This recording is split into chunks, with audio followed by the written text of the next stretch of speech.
If you're not satisfied with your life, watch this story till the end. It might just change the way you see everything. Once upon a time, a crow sat alone on a tree, weeping bitterly.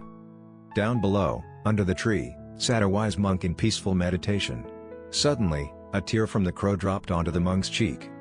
The monk looked up and gently asked, "Why are you crying, little crow?" The crow replied with a heavy heart, "O wise one, I'm miserable. No one loves me. People shoo me away in disgust, and I can barely find food. Everyone hates me. I'd rather die than live like this." The monk, moved by compassion, softly said, "My child, happiness lies in accepting and appreciating what we have." But the crow couldn't understand. Still sobbing, he pleaded, "If you truly wish to help me, make me into a swan. They're graceful, admired, and loved." The monk nodded, "Very well. But first, go speak to a swan. Ask if it is truly happy. Then return to me." The crow flew off and soon found a beautiful swan gliding peacefully on a pond. The crow asked, "O swan, how stunning you are, pure white, elegant, admired by all.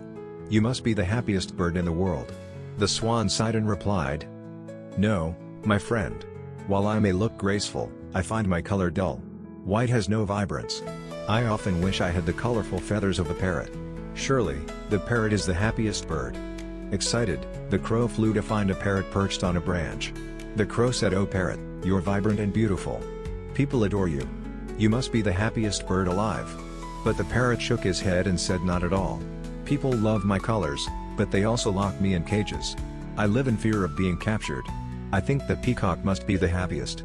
He's more colorful and free in the wild." The crow finally found a peacock in a zoo, surrounded by people taking pictures. After the crowd left, he approached the bird.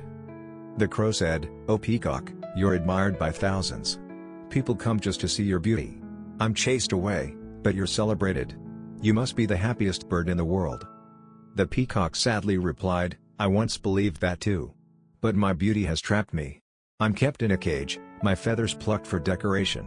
It hurts deeply both my body and spirit. I've often wished I were a crow, free to fly wherever I please." Stunned by the peacock's words, the crow returned to the monk. The crow said, "O wise one, I understand now. I don't want to be anyone else. I'm happy being who I am." The monk smiled and said, "Now you see.